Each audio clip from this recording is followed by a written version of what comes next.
ក្លាស្មិលបានស្ទុះសម្ដៅទៅរកនេះធំខណៈពេលនោះនេះធំក៏ចាប់ផ្ដើមមានការភ័យខ្លាច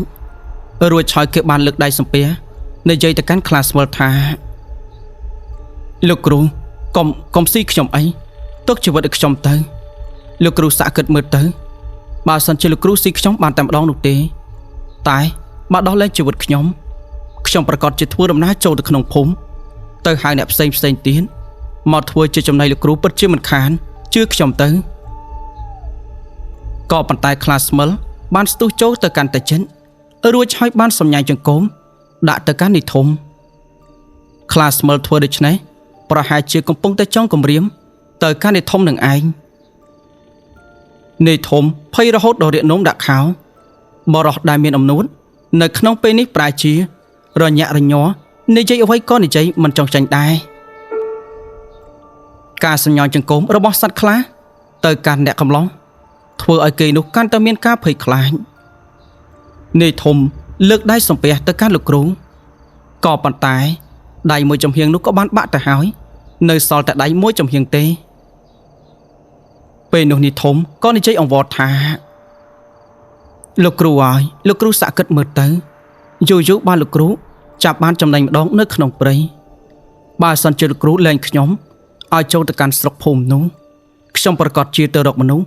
នាំចូលមកក្នុងព្រៃឲ្យបានច្រើនពិតជាមិនខានលោកគ្រូប្រកាសជាបានឆ្អែតជារៀងរហូតស្របពេលនោះខ្លាក៏បានប្រែក្លាយរូបរាងទៅជាលោកគ្រូមកវិញលោកគ្រូមកបានចូលទៅចិនរួចក៏សួរថាអាធំឯងនិយាយនេះការពិតដែរឬអត់តែបើសិនជាឯងកុហកយើងនោះឲ្យយើងធ្វើយ៉ាងម៉េចដែរឯងនេះធំព្យាយាមស្ទុះក្រោកឡើងរួចឆោយក៏បាននិយាយឆ្លើយតបទៅកាន់លោកគ្រូមកថាលោកគ្រូហើយលោកគ្រូមានអនុភាពមន្តអាគមដល់ថ្នាក់នេះខ្ញុំប្រៀបដូចជាចំណៃនៅក្បែរមាត់លោកគ្រូអញ្ចឹងលោកគ្រូចង់ស៊ីខ្ញុំនៅក្នុងពេលណាក៏បានដែរណែជឿខ្ញុំទៅបើខ្ញុំជាដៃខ្ញុំប្រកាសជានាំអ្នកភូមិចូលមកក្នុងព្រៃនេះ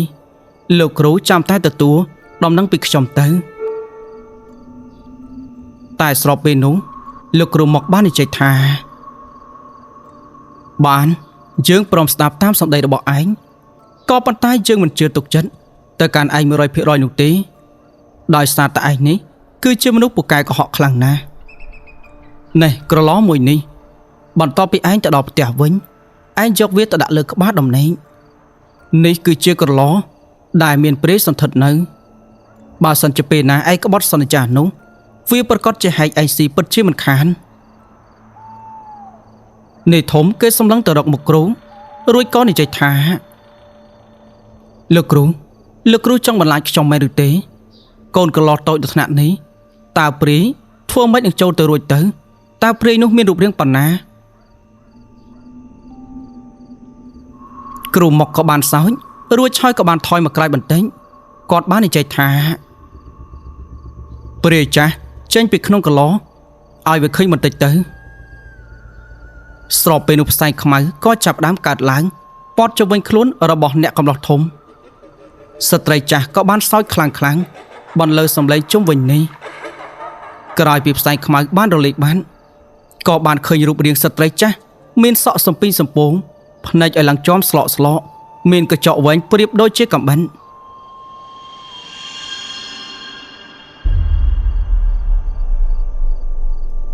ស្ត្រីចាស់បាននិយាយថាលោកគ្រូតើហៅខ្ញុំចេញពីក្នុងកឡោមានកិច្ចការអីដែរចង់ប្រើខ្ញុំឲ្យស៊ីវាមែនទេនេះធំគ្រាន់តែលឺដូច្នេះចាប់ដើមភ័យបើកភ្នែកសស្លែតអត់ទេលោកគ្រូខ្ញុំជឿហើយលោកគ្រូឲ្យព្រាយចូលទៅក្នុងកឡោវិញទៅខ្ញុំមិនក្បត់លោកគ្រូនោះទេលោកគ្រូជឿខ្ញុំទៅ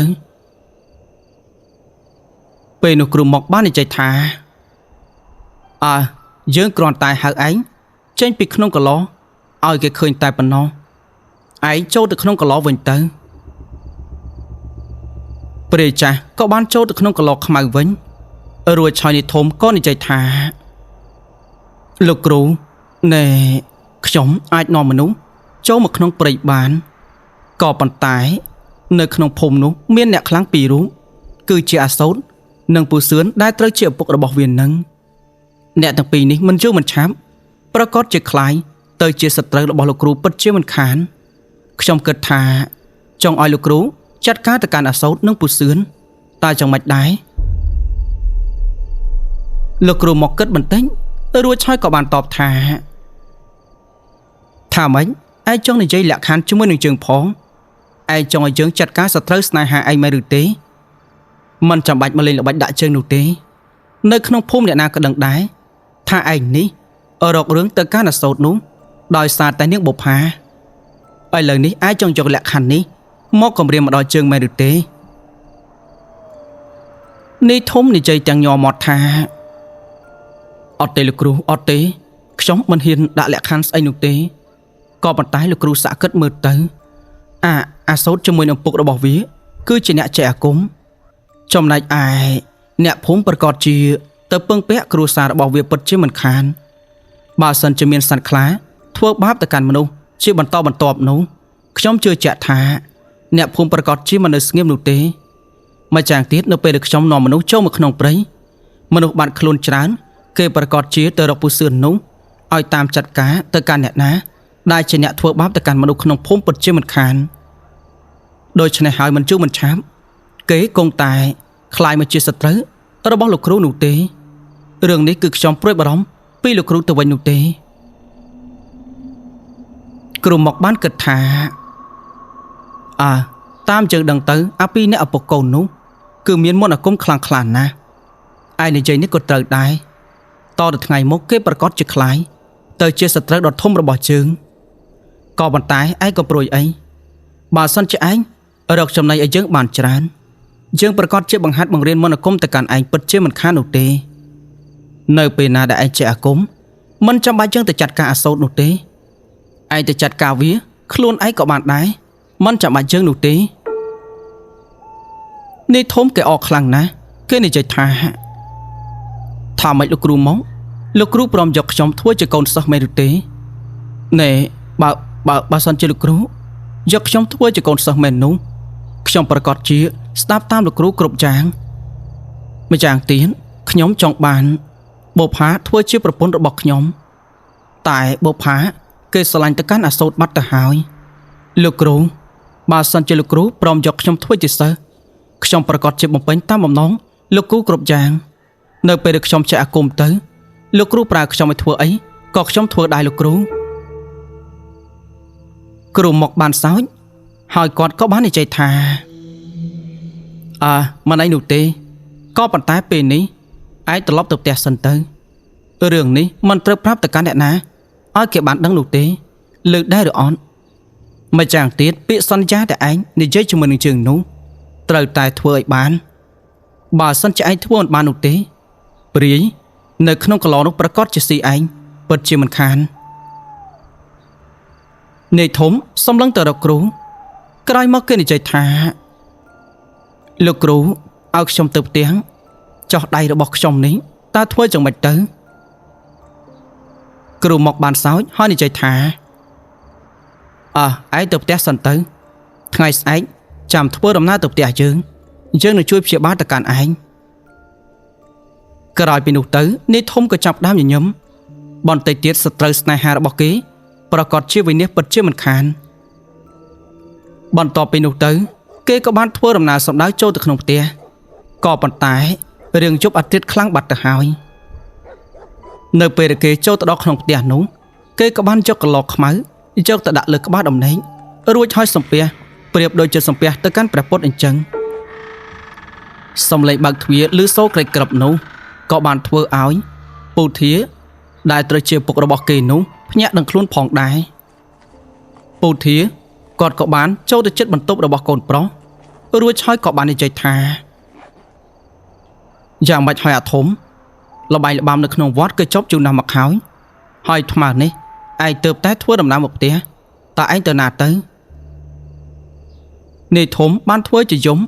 រួចហើយចេញមកជួបឪពុកលោកពុកនេះខ្ញុំរអិលដួលបាក់ដៃខ្ញុំមិនចង់ហ៊ានមកផ្ទះទេខ្លាចពុកស្ដីឲ្យខ្ញុំលោកពូគាត់ក៏បានសម្លឹងទៅកាន់ដៃកូនប្រុស គឺឃើញបាក់ពិតប្រកបមែនពេលនោះគាត់លន់មាត់និយាយខ្លាំងថាយេអាធំហើយឯងអាយុប៉ុណ្ណេះទៅហើយទៅសស្លាក់សស្លើតស្អីបានរហូតដល់រអិលដួសបាក់ដៃដូចនេះមើលឲ្យពុកមើលបន្តិចមើលធំក៏បានធ្វើជាបង្ហូរទឹកភ្នែករួចឆាយពុធាបានឃើញដៃកូនប្រុសដូចនោះគាត់ក៏បានស្រែកហៅប្រពន្ធគាត់ដែលកំពុងតែសម្រាននៅទីកន្លែងដំណេកណែម៉ែវាឡើងមកនេះបន្តិចមើលឲ្យលឿនឡើងនេះអាធំកូនរបស់យើងវាបាក់ដៃមួយចំហៀងហើយអ្នកមីងគ្រាន់តែលឺដូច្នោះក៏ចាប់ដើមស្ទុះឡើងម្នីរួចឆាយទៅមើលដៃកូនប្រុសរបស់គាត់អ្នកមីងបាននិយាយថាម៉េចអាធំកូនឯងបាក់ដៃដោយសារអីទៅឯងប្រាប់ម៉ែមើលនេះធំបាននិយាយតំអូនតំអែថាម៉ែនៅពេលដែលខ្ញុំទៅមើលល្បែងល្បាំគឺលេងនៅក្នុងវត្តនោះខ្ញុំមិនប្រយ័ត្នក៏បានរអិលជាមួយនឹងឫស្សីមួយដើមរួចហើយក៏បានយកដៃទៅច្រត់លើដីដៃរបស់ខ្ញុំក៏បាក់តែម្ដងខ្ញុំឈឺខ្លាំងណាស់ម៉ែអ្នកមីងក៏បាននិយាយថាបើសិនជាចឹងធ្វើចឹងមិនទៅពាក់កណ្ដាលអាទិត្យទៅហើយពីក្បាលប្រលប់នោះហេតុអ្វីក៏ឯងមិនត្រឡប់មកផ្ទះនេះធំបានតបថាពុកម៉ែដោយសារតែខ្ញុំខ្លាចពុកម៉ែស្ដីឲ្យនឹងខ្ញុំទំនំតែសម្រាប់ចិត្តថាមកផ្ទះនេះខ្ញុំគិតយូរខ្លាំងណាស់ក្រោយមកពុធាគាត់ក៏និយាយថាណែកូនឯងទ្រាំបន្តិចទៅនេះមិនអីទេពុកនឹងទៅរកឫស្សីយកមកអមព្រឹកស្អែកនេះចាំនាំឯងទៅជួបជាមួយនឹងលោកគ្រូសឿនតែនេះធំបានប្រកែកគេនិយាយថាអត់ទេពុកម៉ែខ្ញុំមិនទៅជួបពូសឿននោះទេពុកម៉ែក៏ដឹងហើយថាខ្ញុំកំពុងតែមានចំនួនជាមួយនឹងអាសូនខ្ញុំគិតថាពុកម៉ែយកខ្ញុំទៅផ្ទះលោកគ្រូមកវិញទៅលោកគ្រូមកប្រកាសจะជួយខ្ញុំបានពិតជាមិនខានពូធាដកដង្ហើមធំរួចនិយាយថាណែអាធំកូនឯងជឿជាក់ម៉េះថាលោកគ្រូនោះអាចជាបាដៃឯងជានៅក្នុងភូមិជើងនេះរឿងបាក់ឆ្អឹងបាក់ឆ្អែងគេទៅតែផ្ទះសឿននោះទេតែនេះធំគេព្យាយាមប្រកែកព្រោះថាលោកគ្រូមកបាននិយាយហើយគាត់នឹងព្យាបាលទៅកាន់ដៃរបស់គេក្រោយពេលយកឫស្សីចុះមកអមរួចអ្នកទាំង3នាក់ក៏បានសម្រាកទៅក៏ប៉ុន្តែនាយធំនៅក្នុងជប់នោះគេដេកមិនលក់នោះទេដោយសារតែរឿងបាក់ឆ្អឹងបាក់ឆ្អែងនេះនៅពេលណាមេឃត្រជាក់អាការៈនោះប្រកាសជាកាន់តែធ្វើទុកពិតជាមិនខាននាយធំដេកធ្ងោតាំងពីជប់រហូតដល់ព្រឹក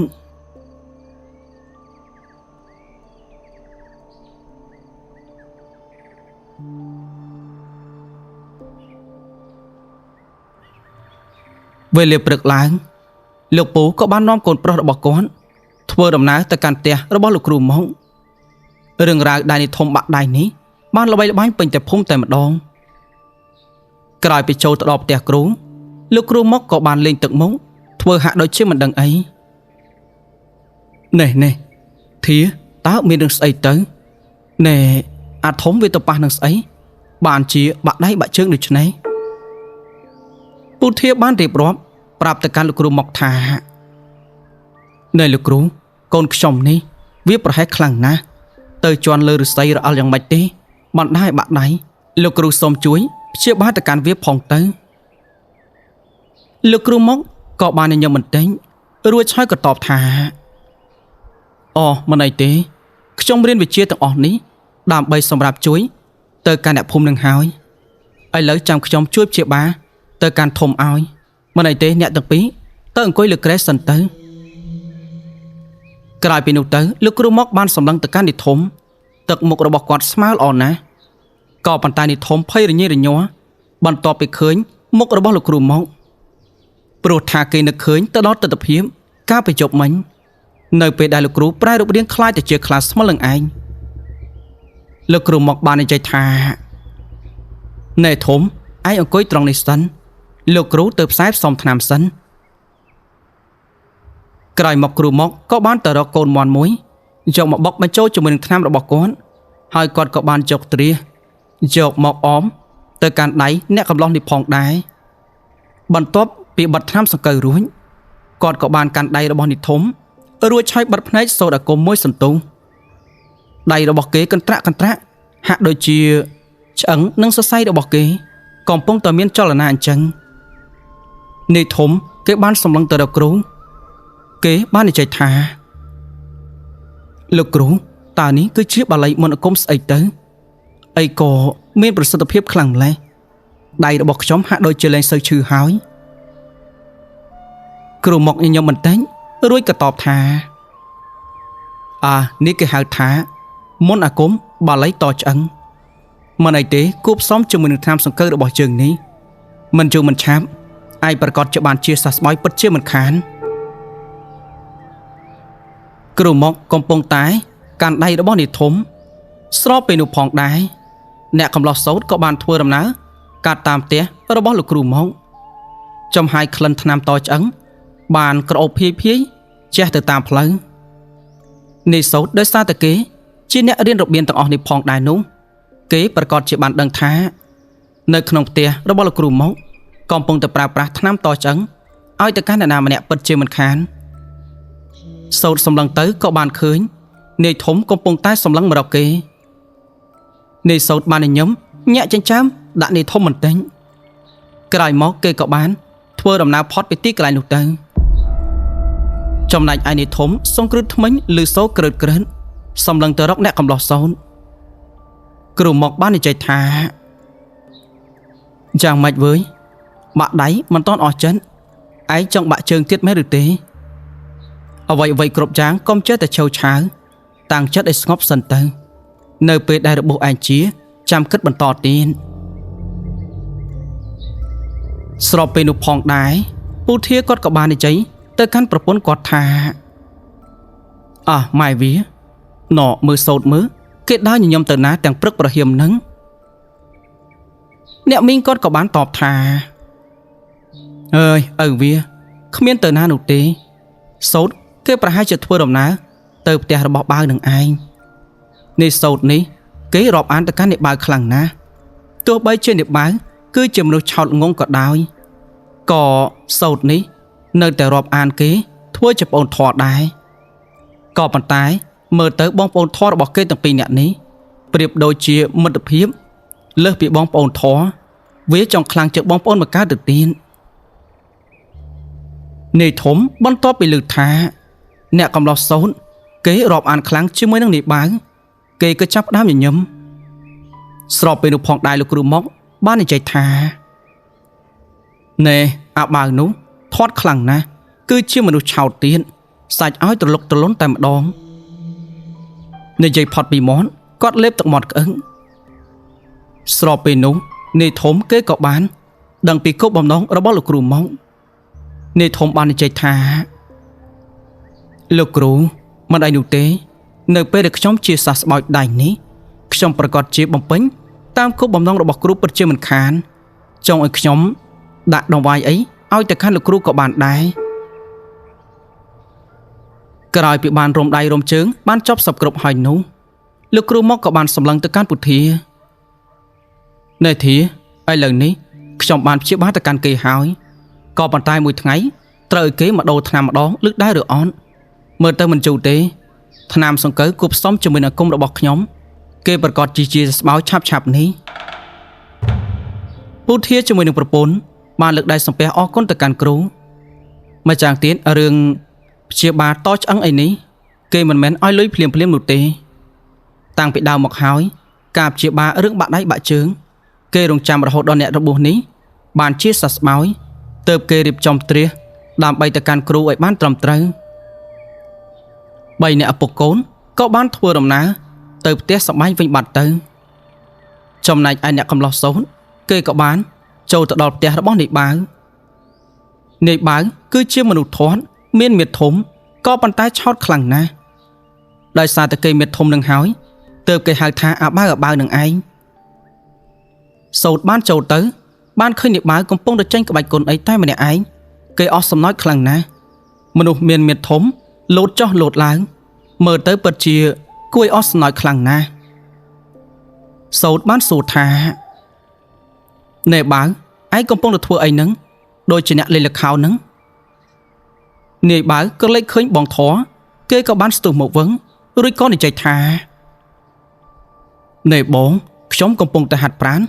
ឲ្យស្រកគីឡូឲ្យមានរាងស្អាតបងមិនដឹងទៀតថាស្រីរតនៅឯចុងភូមិនោះគេនិយាយថានៅពេលណាខ្ញុំស្រកគីឡូមានរាងស្អាតដូចជាបងនាងប្រកាសជាយកខ្ញុំធ្វើជាប្តីពិតជាមិនខានទេបងនេះសោតគេបានសើចហើយនិយាយថាអាបាវរតគេស្អាតប្រៀបដូចជាផ្កាឈូកហើយមិនគេមកស្រឡាញ់ឯងទៅសង្ស័យតែគេនិយាយលេងជាមួយនឹងឯងហ្នឹងនេះបើគេក៏បានតបថានិយាយលេងយ៉ាងម៉េចបងនាងនិយាយដាក់ខ្ញុំហើយនាងសើចថែមទាំងញាក់ចិញ្ចើមដាក់ខ្ញុំទៀតស្រីរតប្រកាសជាស្រឡាញ់ខ្ញុំពិតប្រកបមែនឥឡូវនេះខ្ញុំខំប្រឹងហាត់ប្រាណឲ្យមានរាងស្អាតដូចជាបងនាងប្រាប់ហើយពេលណាខ្ញុំស្អាតដូចជាបងនាងប្រកាសជាយកខ្ញុំធ្វើជាប្តីនេះឥឡូវបងខ្ញុំមើលទៅគ្រាន់បើដែរឬទេខ្ញុំហាត់ចិត្តមួយសប្តាហ៍ហើយកំឡោះសោតគេបានសើចរួចនិយាយថាទៅឯងស្អាតហើយរូបរាងរបស់ឯងចាប់ដើមសង្ហាទៅហើយបន្តិចទៀតក្រមុំនៅក្នុងភូមិប្រកាសជាបាក់ចិត្តស្រឡាញ់ឯងទាំងអស់គ្នាពិតជាមិនខាននេះបើក៏ចាប់ដើមញញឹមបន្ទាប់ពីលឺនេះសោតនិយាយដូច្នេះគេបាននិយាយថានេះបងពិតប្រកបមែនឬទេខ្ញុំស្អាតជាងមុនមែនឬទេតែខ្ញុំពិបាកចិត្តណាស់បងបើសិនជាក្រមុំនៅក្នុងភូមិបាក់មកស្រឡាញ់ខ្ញុំទាំងអស់នោះតើខ្ញុំធ្វើយ៉ាងម៉េចទៅខ្ញុំយកមួយណាទៅណែនៅក្នុងភូមិយើងស្រីស្អាតច្រើនណាស់តែខ្ញុំប្រហែលជាយកស្រីរត់ហើយគិតទៅនេះបើនេះពិតជាមនុស្សល្ងងខ្លាំងណាស់សំបីតែពាក្យពេចន៍ដែលគេនិយាយលេងក៏គ្នាមិនចូលដែរបើក៏និយាយថាបងសូនបងមកផ្ទះខ្ញុំទាំងព្រឹងតើមានកិច្ចការអីមែនឬទេបងសូនបានសម្លឹងទៅកាន់ដើមដូងក្រោយមកគេនិយាយថាណែបងចង់មករកផ្លែដូង 4-5 យកទៅហូបណែក៏ប៉ុន្តែដូងនេះខ្ពស់ខ្លាំងណាស់នេះបើបានសម្លឹងទៅកាន់ដើមដូងលេងមួយដើមនៅជុំវិញផ្ទះរបស់គេនេះខ្ពស់ហាក់ដូចជាដើមត្នោតនេះបើបាននិយាយថាបងហើយដូងនេះមិនដឹងជាមានអាយុប្រមាណឆ្នាំហើយនោះទេវាខ្ពស់ខ្លាំងណាស់ណែកុំថាឡើយចោលមកចង់លួចដូងសំបីតែខ្ញុំម្ចាស់នេះក៏មិនដឹងធ្វើយ៉ាងម៉េចបានផ្លែដូងនេះស៊ីដែរ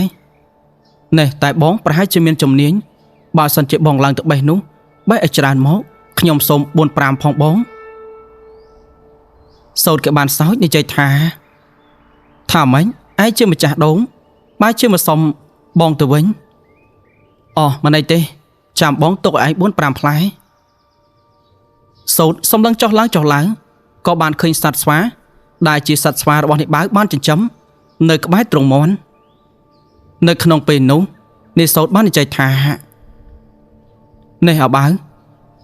ឲ្យស្វានៅក្បែរទ្រង់មាន់មិនខ្លាចប្រឡាក់លេមុខមាន់ទេអីពួកសត្វអស់នេះបើសិនជាប្រឡាក់នោះវាប្រកាសจะបោចរោមខ្ទេចពិតជាមិនខានណែបងខ្ចីស្វាឯងមួយផ្លែបានដែរឬទេបើមានការងឿងឆ្ងល់ក៏ប៉ុន្តែគេក៏មិនប្រកែកដែរ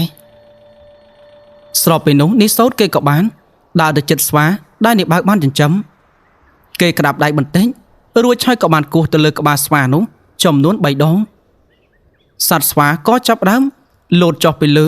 ទ្រង់មាន់រួចហើយកន្ត្រាក់ដៃកន្ត្រាក់ជើងនេះបើមានការងឿងឆ្ងល់យ៉ាងខ្លាំងតើបងប្រុសរបស់គេទៅយកស្អីគោះលើក្បាលសត្វស្វានេះហាក់ដូចជាស្ដាប់តាមបញ្ជាគាត់ស្របពេលនោះនេះសោតធ្វើដៃយ៉ាងម៉េច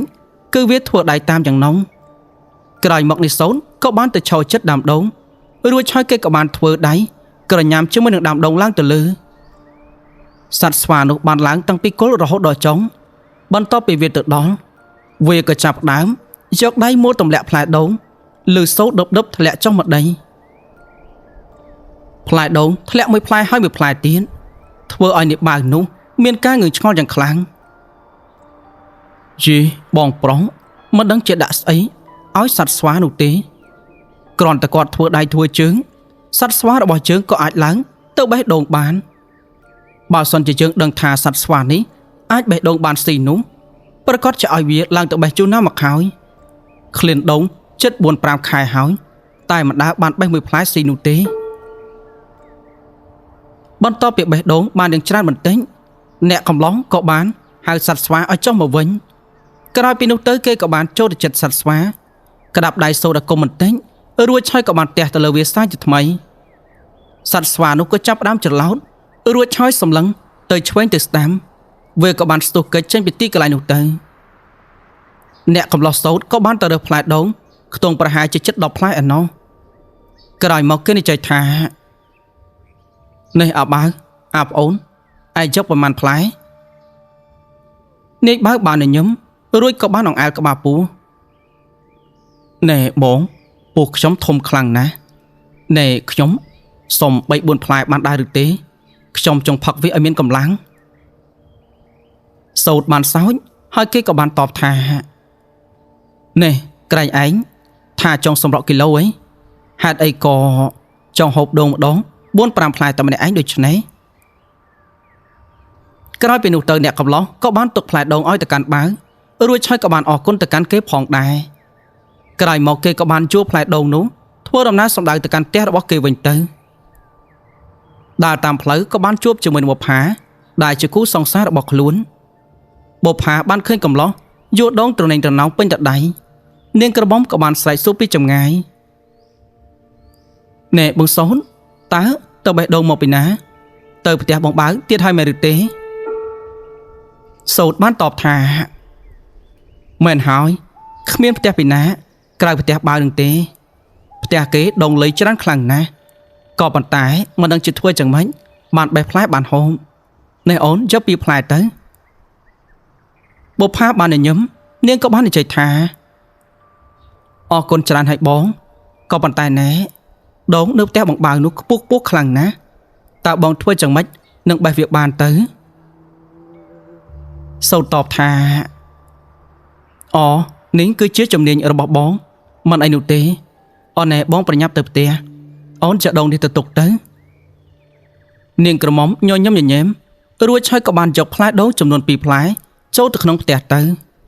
ក្រោយមកអ្នកកំឡោះក៏បានចូលទៅដល់ផ្ទះរបស់គេដែរស្របពេលនោះពូសឿននៅអង្គុយចាំកូនប្រុសរបស់គាត់បន្ទាប់ពីសូត្រចូលទៅដល់លោកពូបាននិយាយថាណែកូនទៅតែមកពីផ្ទះបើមែនឬទេអូនណែនិយាយអញ្ចឹងលើកថានេះធំដែលមករករឿងកូននោះគេបាក់ដៃណែលើកថាគេនោះជន់ឫស្សីរអិលដួលបាក់ដៃក៏ប៉ុន្តែមើលទៅដូចជាមិនសមហេតុសមផលទេកូននេះសូត្របានសើចខ្លាំងហើយគេក៏បានតបទៅកាន់ឪពុកថាលោកពងអាធំវារអិលដួលបាក់ដៃស្អីវាណែយកមិញនឹងខ្ញុំជាអ្នកវាយវានឹងពូសឿនជ្រុញចិញ្ចាមរួចក៏បាននិយាយទៅកាន់កូនប្រុសថាណែកូនហើយចង់មិនបានជាឯងទៅវាយគេណែលេងដៃធ្ងន់ខ្លាំងម្លេះធ្វើបាបគ្នារហូតដល់បាក់ដៃបាក់ជើងហេតុអ្វីក៏ឯងមិនចេះគិតផងថាគ្នានោះគឺជាមនុស្សគ្មានសិល្បៈការពារខ្លួនតែឯងនេះមានមន្តអាគមមានទាំងសិល្បៈការពារខ្លួនទៀតកូនឯងធ្វើយ៉ាងនេះមិនសមទេនេះសូនលើកដងយកទៅទុកលើក្រែក្រោយមកគេនិយាយទៅកាន់ឪពុករបស់គេបណ្ដាលថាពុកអើយធ្វើមិនសមយ៉ាងម៉េចពុកមិនដឹងទេថានៅពេលដែលខ្ញុំដើរចេញពីក្នុងវត្តអាធំនេះវាបានយកកូនកំបិតយកមកចង់ចាត់ការខ្ញុំពីក្រោយសំណាងហើយទីកន្លែងនោះដោយសារតែខ្ញុំត្រជារៀងវៃស្ដាប់ឮសូរសម្រាប់ជើងរបស់មនុស្សខំអីនឹងខ្ញុំប្រកាសជាត្រូវពី3កំបិតរបស់អាធំបាត់ទៅហើយពូសឿនបាននិយាយថាទេធំនោះគេលេងដល់ថ្នាក់នេះផងកូនតែមិនអីទេទោះបីជាកំបិតរបស់គេចាក់ត្រូវក៏ចាក់ឯងមិនមុតដែរ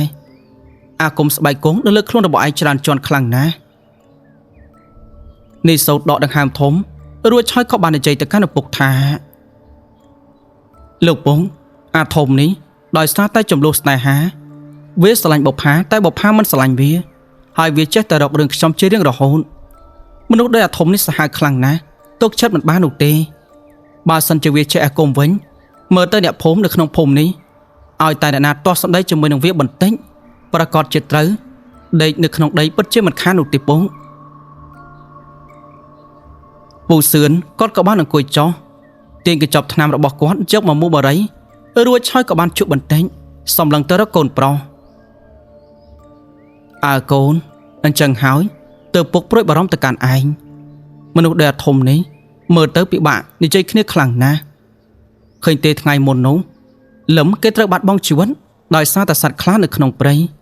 ក៏ប៉ុន្តែបែរជាមកចោតប្រកាន់មកកាន់គ្រួសាររបស់ជើងពុកនេះក៏ដូចជាមិនយល់ដែរតែអូននិយាយដល់ត្រង់នេះដូចជាមានការងឿងឆ្ងល់តើអ្នកណាទៅគឺជាសត្វខ្លាស្មិលតែបានចាត់ការទៅកាន់លឹមនោះអ្នកកូនឯងមានសង្ស័យទៅកាន់អ្នកណាដែរឬទេអ្នកកំឡោះសូនគេក៏បានគិតបន្តិចក្រោយមកគេក៏បានតបទៅកាន់ឪពុកថាអត់ទេពុកខ្ញុំដូចជាគ្មានសង្ស័យទៅកាន់អ្នកណាបន្តិចនោះទេនៅក្នុងភូមិនេះគឺមានតែគ្រួសាររបស់ជើងទេដែលជាអ្នកចេះអាគមខ្លាំងឃើញទេសំបីតែធំវាក៏មករករឿងគ្រួសាររបស់ជើងដែរក៏ប៉ុន្តែអ្នកពុកណែលោកគ្រូមកនោះក៏ចេះអាគមដែរពូសឿនបានគិតបន្តិចក៏និយាយថាកូនតែមកនោះគេគឺជាអ្នកចំណូលថ្មីនោះទេហើយក៏មិនដឹងថាគេនោះធ្វើដំណើរមកពីណាមកពីណីដែរប្រវត្តិរបស់គេយើងស្គាល់មិនច្បាស់នោះទេតែកាលពីមុនដូចជាមិនធ្លាប់ឮរឿងសត្វខ្លាស្មិលខ្លាស្មាំងអីតតែសោះទើបតែមករយៈនេះមិនមែនតែភូមិចឹងទេកូនសំបីតែភូមិក្បែរនេះក៏ឮថាមានមនុស្សបាត់បង់ជីវិតដែរអ្នកភូមិគេនិយាយថា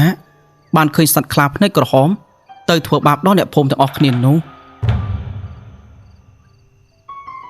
ស្របពេលនោះផងដែរឪពុកកូនទាំងពីរនាក់កំពុងតែប្រោកប្រាជ្ញគ្នាខណៈពេលនោះក៏ស្រាប់តែ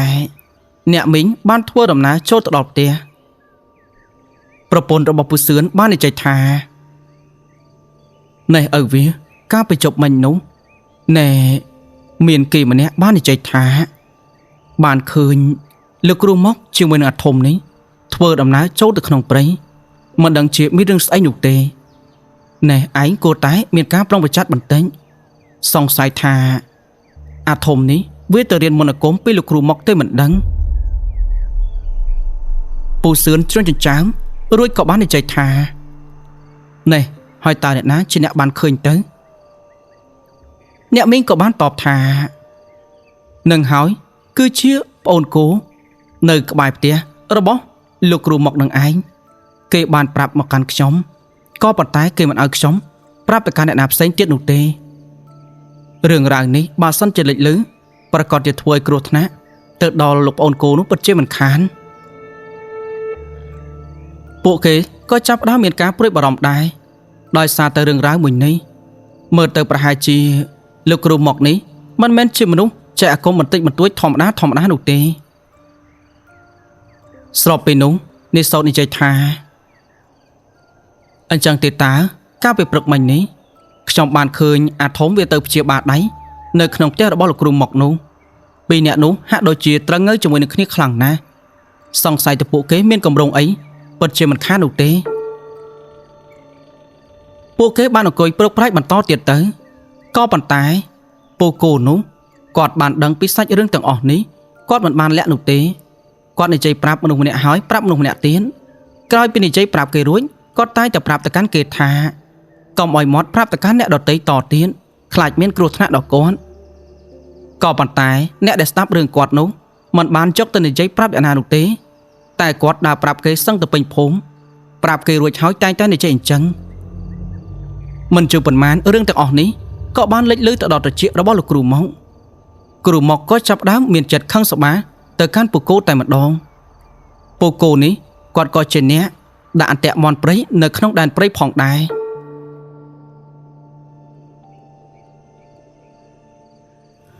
បន្ទាប់ពីនេះធំគេបានជាដៃរបស់គេជាសះស្បើយ 100% គេក៏បានទៅអង្គុយពិភាក្សាជាមួយនឹងលោកគ្រូមកបាននិយាយថាអាធំឯងមានដឹងទេរឿងអាគោវាបានឃើញជើងធ្វើដំណើរចូលទៅក្នុងព្រៃពីរនាក់ណែមើលទៅមិនស្រួលទេបើសិនជាមិនប្រញាប់ចាត់ការទៅកាន់វា ប្រកាសជាមានរឿងរ៉ាវធំដោយសារតែវាពិតជាមិនខានក្រោយមកនេះធំក៏បានតបថាមិនអីទេលោកគ្រូរឿងនេះចាំខ្ញុំជាអ្នកចាត់ចែងចាំខ្ញុំទៅជួបជាមួយនឹងគាត់បន្ទាប់ពីនោះទៅនាយធំនេះក៏បានធ្វើដំណើរចាក់ចេញពីផ្ទះរបស់គ្រូក្រោយមកគេក៏បានទៅអង្គុយនៅក្នុងផ្ទះរបស់ពូគូធំក៏បាននិយាយថាណែពូគូពូរាល់ថ្ងៃនេះដាក់អន្ទាក់បានមន់ព្រៃច្រើនដែរឬអត់ពូគូជ្រុញចិញ្ចើមរួចក៏បានតបថាអើយឥឡូវនេះមន់ព្រៃនៅក្បែរនេះដូចជារៀងស្បោយហើយខ្ញុំគិតថាបន្តិចទៀតប្រកាសជារកលេងបានហើយណែធំឯងមានដឹងថាកន្លែងណាសបោមន់ព្រៃដែរឬអត់ពេលនោះនាយធំក៏បានតបទាំងញញឹមថាលោកពូរឿងមន់ព្រៃទៅខ្វះអីណែថ្ងៃមុននោះខ្ញុំបានទៅឃើញទីកន្លែងមួយសម្បូរមន់ព្រៃខ្លាំងណាស់ណែបើសិនជាពូចង់ទៅនោះពូកុំប្រាប់អ្នកណាឲ្យសោះប្រយ័ត្នតែគេដឹងកន្លែងគេប្រកាសជាទៅដាក់អស់មុនពិតជាមិនខាននៅពេលជប់នេះខ្ញុំនឹងចាំពូនៅក្រៅផ្ទះពូធ្វើដំណើរទៅជាមួយខ្ញុំទៅតែពូគោបាននិយាយថាណែធំទៅជប់មិននឹងកើតខ្ញុំយកធ្នាក់យកជុងទៅផងនោះណែទៅពីក្បាលល្ងាចបន្តិចទៅតែនាយធំព្រួយបារម្ភខ្លាចមានអ្នកផ្សេងឃើញក្នុងពេលនោះគេនិយាយថាក៏ប៉ុន្តែឥឡូវសម្រាប់ចេះចោះខ្ញុំទៅចាំពូនៅក្នុងព្រៃក្រោយមកពូធ្វើដំណើរទៅ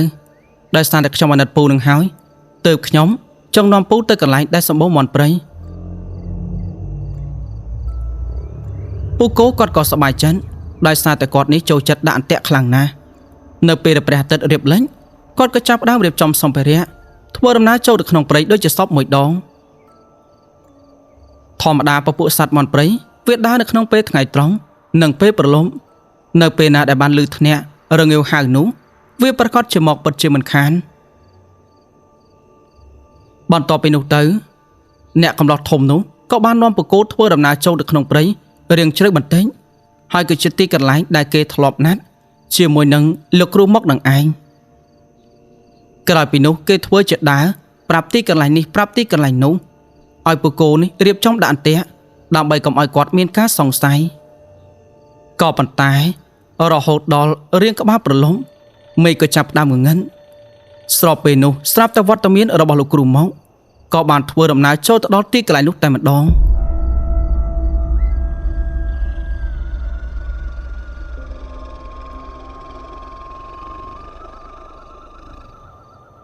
បាទសាច់រឿងភាគនេះខ្ញុំបាទសូមឲ្យចប់ទៅនេះសិនខ្ញុំបាទសូមអរគុណចំពោះការគាំទ្រ